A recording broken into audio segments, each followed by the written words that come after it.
બાબરિયાવાડ સમસ્ત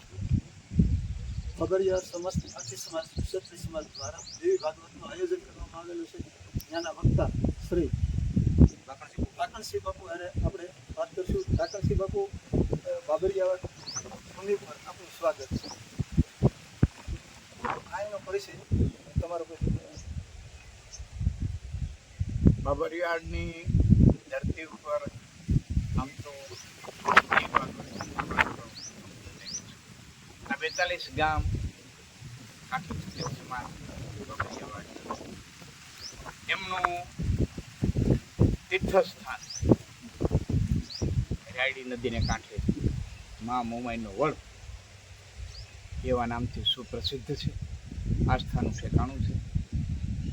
ત્યાં દેવી ભાગવત મહાપુરાણ વચાઈ ગયું છે. આજે 8 દિવસ થયા, કાલે પૂર્ણાહુતિ છે. ક્ષત્રિયો સહજ રીતે શક્તિ ઉપાસે, લોહીમાં વણે અને પાછું મહા ભગવતીનું સ્થાન મહામાયા વળી કાઠી દાયરાની સમજદારી, એક એક શબ્દો ઢીલે. અમારે બીજા બહુ છે,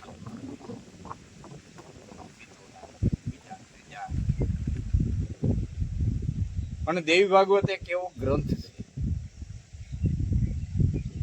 કે મોટા ભાગના અવતારોની કથા એમાં આવી જાય છે. મહાભારતની કથા આવી જાય છે, ભાગવતની કથાઓ આવી જાય છે, રામકથા આવી જાય છે, શક્તિ ચરિત્ર આવી જાય છે અને શિવની કથા આવી. અને એ પછીનો જે ઉત્તર ભાગ છે એમાં તો બધી સાધનાની પ્રક્રિયાઓ વર્ણવી છે. ગાયત્રી મંત્ર કેમ સિદ્ધ કરવાના અંતે, એટલે એ બહુ ભક્ત ઉપાસકો માટેથી નહીં પણ સાધકો માટે. એટલે આવો એક મહાગ્રંથ શ્રીમદ દેવી ભાગવત મહાપુરાણ, એનું અહીં વાંચન કરું છું.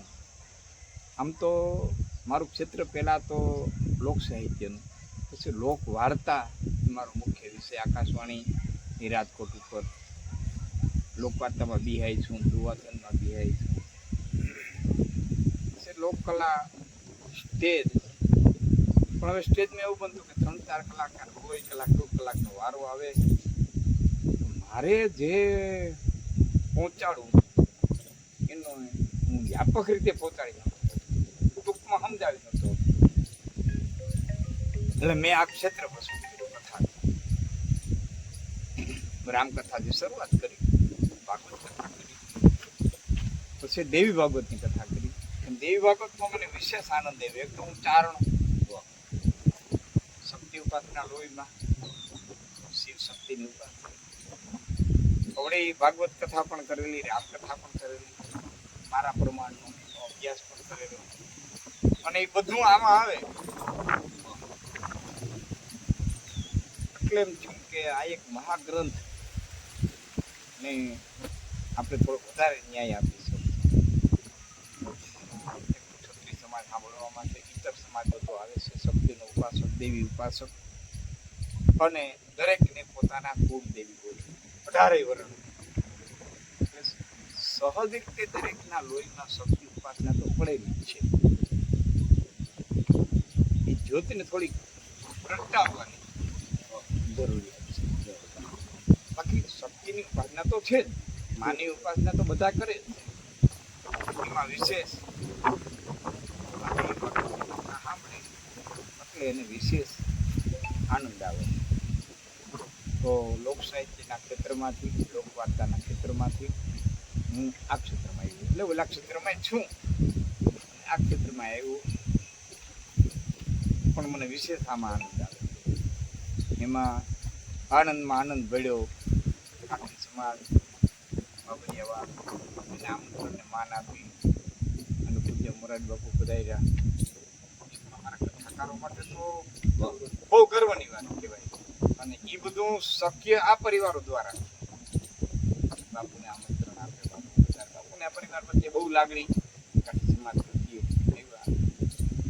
તો આવા લાભો મળતા રહીએ ભગવતીની દયા. અને ભારતીય શાસ્ત્રોની અંદર જે સાયન્સ છુપાયેલું છે જે વસ્તુ હું તો ત્યાં સુધી કહીશ કે ભારતીય શાસ્ત્રોમાં જે સાયન્સ છુપાયેલું છે ત્યાં હજી સાયન્સ પહોંચ્યું નથી. 300 વર્ષ પહેલા સાયન્સને એમ હતું કે 100 વર્ષમાં તમે બધા રહસ્યો ઉકેલી દેવો. ગેલિલિયોના વખતમાં એમ થયું 100 વર્ષમાં તો એટલું સાયન્સ ઝડપથી હાલે છે કે 100 વર્ષમાં તો બધા રહસ્યો ઉકેલી લે, પછી કાંઈ રહસ્ય જેવું રહી નહીં. પણ 300 વર્ષ પછી સાયન્સને ખબર પડી કે જેમ રહસ્ય ઉકેલી એને એમ નથી લાગતું કે 360 વર્ષ હજી હવે રહસ્યોની ઘેરામણ છે ઉકેલા છે. એવા રહસ્યો ભારતીય શાસ્ત્રમાં કે જ્યાં હજી સાયન્સ પહોંચ્યું નથી. અનુમાન કરે આવા ગ્રંથોના ચમત્કારના સાયન્સની સાથે આવે તો એને અંધશ્રદ્ધા જેવું અને આપણા શાસ્ત્રો ભગવાન છેટા ન જાય એમાં ઓળખ થાય કે ના ભાઈ આમાં કંઈક છે તો ખરું. એની શ્રદ્ધા બળવાની થાય અને બળવત્તર શ્રદ્ધા બને ને એટલે બધા કાર્ય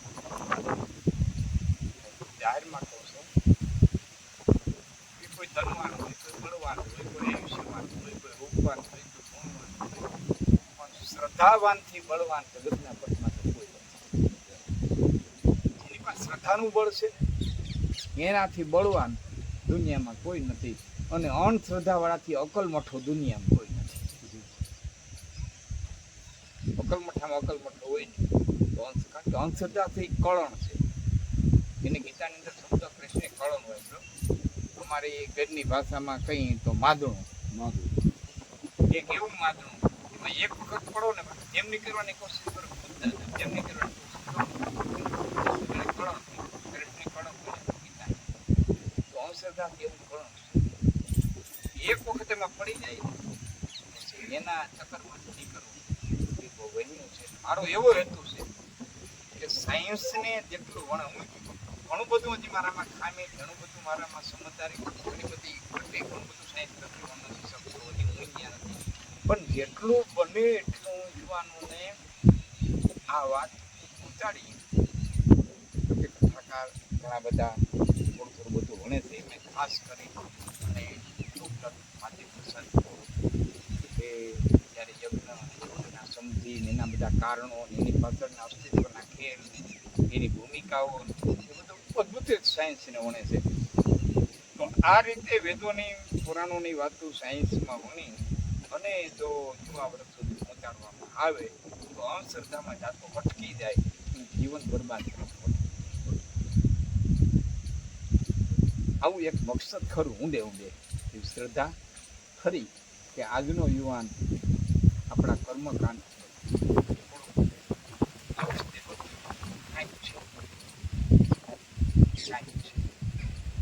કાંઈક છે એવું એને લાગશે ને એટલે એમાં એ ગોતવા જાય, અને ગોતવા જાય તો એને ખજાનો મળશે. એવા હેતુથી મારાથી જેટલું બને એટલા શબ્દોને ખોલી અને સમજાવવાની કોશિશ કરું છું. એમાં પાછું અમારું તારણી સાહિત્ય, અમારા દુઆ છંદ, શ્લોકને લોક સુધી પહોંચાડવાની કોશિશ કરું. શ્લોક એ શ્લોક છે અને લોકગીત એ લોકગીત છે. ગમે એ. હા, દાખલા તરીકે ગીતાનો એક શ્લોક છે. ભગવાન કૃષ્ણ કહે છે ચોથા અધ્યાયના માલિકડા શ્લોક કહે છે કે તથા લાભ સંતોષો દંડાતી પૂરી અક્ષર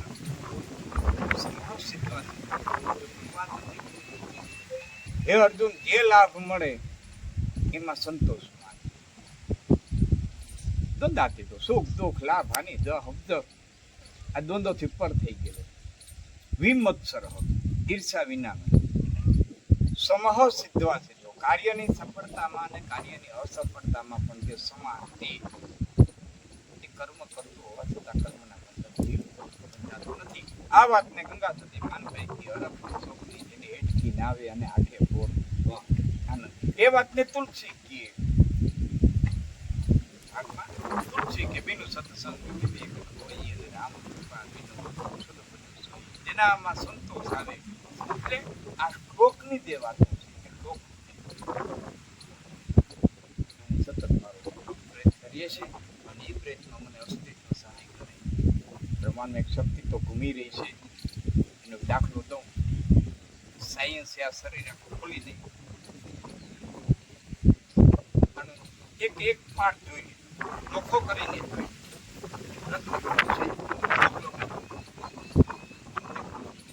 અણુ સુધી પહોંચી ગયા, એનાથી પરમાણુ સુધી પહોંચી ગયા, એનાથી ઇલેક્ટ્રોન પ્રોટોન ન્યુટ્રોન સુધી